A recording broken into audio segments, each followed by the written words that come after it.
ভগবান কৃষ্ণের গলায় যে বনফুলের মালা এবং মস্তকে চূড়াতে যে ময়ূর পুচ্ছ, এই দুটো বিষয়ের উপরে আজ আমি বলবো। ভক্তমণ্ডলী, ভক্তিমতী মায়েরা মনোযোগ সহকারে শুনবেন।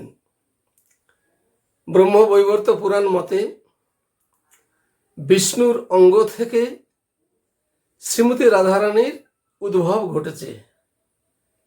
এর অনেক মত আছে। কোনো কোনো জায়গায় পেয়ে থাকি বৃষভন রাজার স্ত্রী কৃত্তিকা দেবী শ্রীযমুনায় স্নান করতে গিয়ে একটা পদ্ম ফুল পাবে, যে ফুলটা নিয়েছে এক পক্ষকাল জলাশয়ে রেখে তার ভেতরে একটা ছোট্ট পোকা থেকে এক অপরূপ সুন্দরী রমণী সেই রাধারানী, যার জন্যে অনেকে বলে থাকে গোবিন্দের বাম অঙ্গ থেকে শ্রীমতী রাধারানীর সৃষ্টি হয়েছে। তো ব্রহ্মবৈবর্ত পুরাণ মতে বিষ্ণুর অঙ্গ থেকে শ্রীমতী রাধারানীর উদ্ভব ঘটেছে। তাছাড়া গোবিন্দের বিষ্ণুর অঙ্গ থেকে নিত্যসিদ্ধা যে 16,000 যুবতী, তারাও কিন্তু বিষ্ণুর অঙ্গ থেকে সৃষ্টি হয়েছে। 16,000 যে নিত্যসিদ্ধা গোপিনী, তারা বিষ্ণুর অঙ্গ থেকে সৃষ্টি হয়েছে। তবে সবার মধ্যে শ্রীমতী রাধারানী সর্বশ্রেষ্ঠা, এবং সেই 16,000 নিত্যসিদ্ধা যে গোপিনী বা যুবতী, তারা কিন্তু শ্রীমতী রাধারানীর সেবাদাসী রূপে পরিচিতা। ভক্তমণ্ডলী, সেই 16,000 নিত্যসিদ্ধা যে গোপিনী এবং শ্রীমতী রাধারানীকে সঙ্গে করে নির্জনে গোবিন্দ লীলা বিহার করছিলেন। আর সেই লীলা দুইজন ব্যক্তি দেখতে পেয়েছিল। তারা অবাক হয়ে গিয়েছিল যে তারা এত পুণ্যবান, যে নিত্যসিদ্ধা সামর্থ্যারথীর যে যুবতীগণ, তারা গোবিন্দকে এত কাছে পেয়েছে। এবং শ্রীমতী রাধা, যাকে আমরা মহাভাব সর্বিনী বলে থাকি, সে গোবিন্দের অঙ্গ সঙ্গিনী, যাকে গোবিন্দ হৃদয়ে ধারণপূর্বক লীলা বিহার করছে। আমরা আকাশের বুকে বিরাজ করছি, কিন্তু এই স্বরূপ দর্শন করে আমরা স্থির থাকতে পারলাম না। চন্দ্র সূর্য একসঙ্গে তারা চলে গেলেন ক্ষীরোদ সাগরের তীরে। ক্ষীরোদ সাগরের তীরে গিয়ে ঊর্ধ্বপদে হেট মুন্ডে গোবিন্দের অঙ্গের একজন সঙ্গী হব ভেবে, তারা জানে যে ভক্তবাঞ্ছা কল্পতরু ভগবান ভক্তের মনোবাসনা পূর্ণ করে। যদি আমরা ডাকার মতো ডাকতে পারি,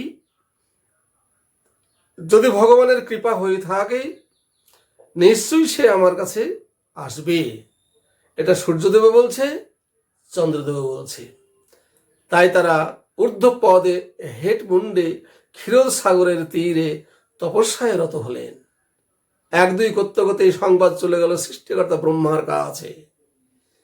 সৃষ্টিকর্তা ব্রহ্মা শুনতে পেয়ে সেখান থেকে ছুটে এলো ক্ষীরোদ সাগরের তীরে। হ্যাঁ, সত্যি তো বটে। দুইজন দেখছে ঊর্ধ্বপদে হেট মুন্ডে তারা তপস্যা করছে গোবিন্দের কাছে। তাদেরকে কিছু বললেন না, কিন্তু সে চলে গেল গোবিন্দের কাছে। কে? সৃষ্টিকর্তা ব্রহ্মা। বৈকুণ্ঠে গিয়ে জয় হোক শ্রী গোবিন্দের, জয় হোক শ্রী গোবিন্দের, জয় হোক বলতে বলতে গোবিন্দের শরণাপন্ন হলেন।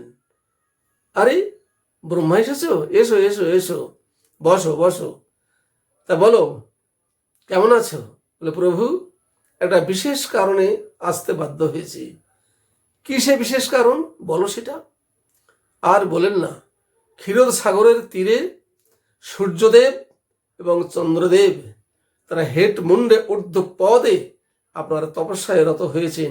আপনি শুনতে পেয়েছেন কি জানি না, তাই আমি ছুটে এলাম আপনাকে এই সংবাদটা দেবার জন্য। তাই নাকি? বলে হ্যাঁ, ভালো করেছো ব্রহ্মা, ভালো করেছো। আমাকে এক্ষণ যেতে হবে, কারণ আকাশের বুকে চন্দ্র সূর্য যদি না থাকে তাহলে এই জগৎ অন্ধকারময় হয়ে যাবে। তাই গোবিন্দ আমার ছুটে এলেন ক্ষীরোদ সাগরের কোলে। হ্যাঁ, যেই বলা ঠিক তাই, এসে দেখছে চন্দ্র সূর্য তারা দুজন তপস্যায় রত আছে। গোবিন্দ তাদের সম্মুখে দর্শন দিলেন।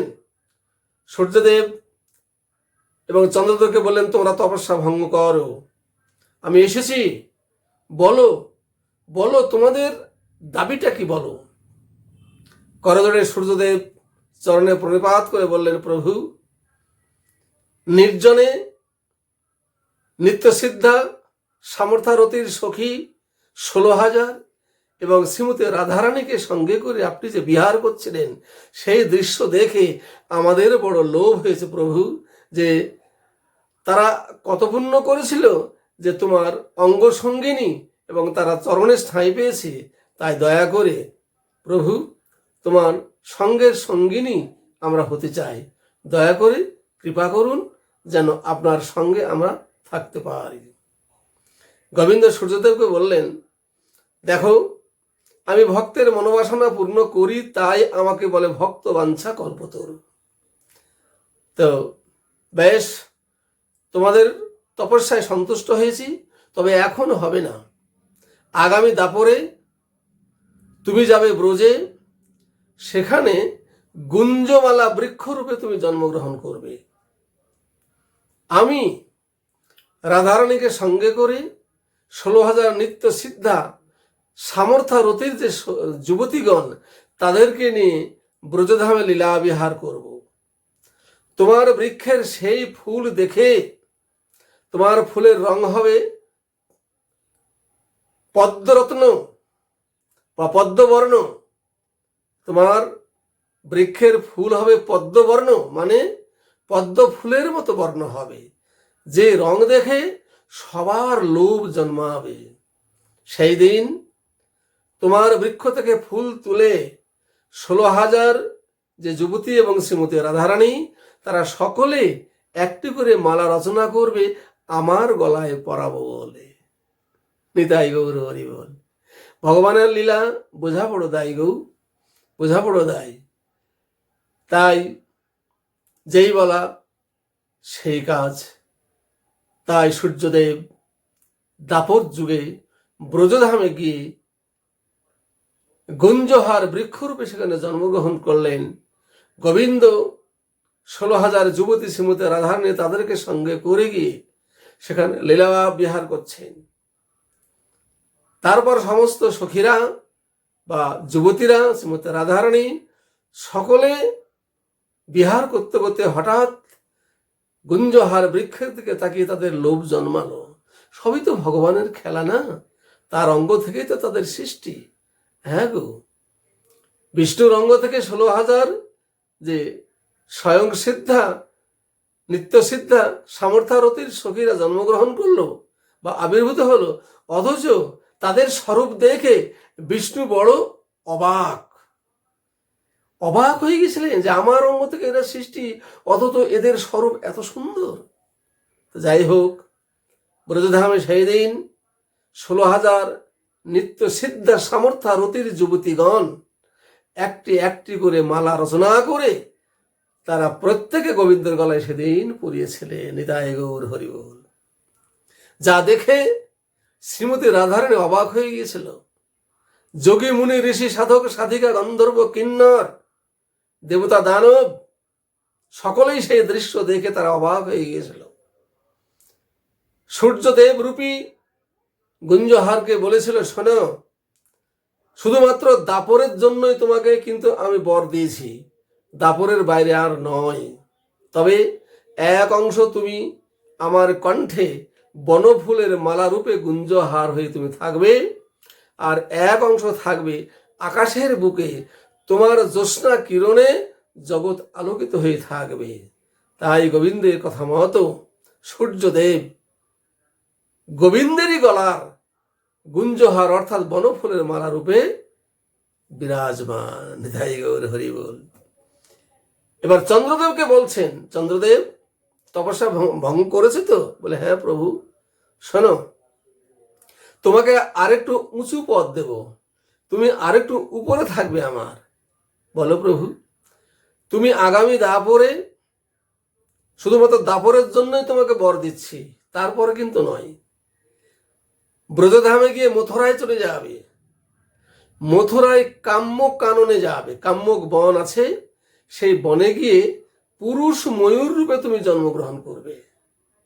ভগবানের মুখস্থিত বাণী যেটা বলে সেটাই তো হয় গো। পুরুষ ময়ূর রূপে তুমি সেখানে থাকবে, আমি যাব, তোমাকে রাখবো আমার মস্তকে ময়ূর পুচ্ছ রূপে। তোমার নাম হবে মোহনচূড়া। হ্যাঁ, তোমার নাম হবে মোহনচূড়া। তুমি থাকবে আমার মস্তকে। হ্যাঁ, তবে শুধুমাত্র দাপর এবং ব্রজধামে। আমি দাপরে 3টে অংশে লীলা করব। আমি ব্রজধাম থেকে যাব মথুরায়, মথুরা থেকে চলে আসবো আমি দ্বারকায়। তাই ব্রজধামে যে লীলা করব সেই লীলার সঙ্গে মথুরা লীলার কোনো মিল নাই। মথুরায় যে লীলা করব তার সঙ্গে দ্বারকার লীলার কোনো মিল নাই। যার জন্য আমি এক একটা পার্টে এক এক জায়গায় আমি লীলা করব।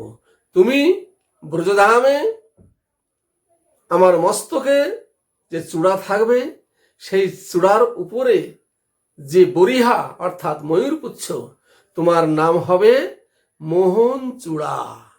আর মোহনচূড়া রূপে তুমি আমার মস্তকে বিরাজমান। ভক্তমণ্ডলী, ভক্তিমতী মায়েরা, ভগবান শ্রীগোবিন্দর চরণে অনেকেই তপস্যার বলে এসেছে। আমি এক এক করে এক একটা টপিকের উপরে আমি জানাবো। ইতিপূর্বে কয়েকটা টপিক আমি ছেড়েছি, আপনারা মনোযোগ সহকারে শুনবেন। শাস্ত্রের উপরে দাঁড়িয়ে কথা বলি, যে কথার মধ্যে কোনো ফেক কথা নেই। তাই গোবিন্দের তপস্যা বলে সূর্যদেব এবং চন্দ্রদেব। সূর্যদেব হয়েছিল গোবিন্দের গলার গুঞ্জহার মালা, আর চন্দ্রদেব হয়েছিল মস্তকের যে চূড়া, সেই চূড়ায় ময়ূরের পুচ্ছ, অর্থাৎ চন্দ্রদেব ময়ূর পুচ্ছ, সূর্যদেব গুঞ্জহার। নমস্কার।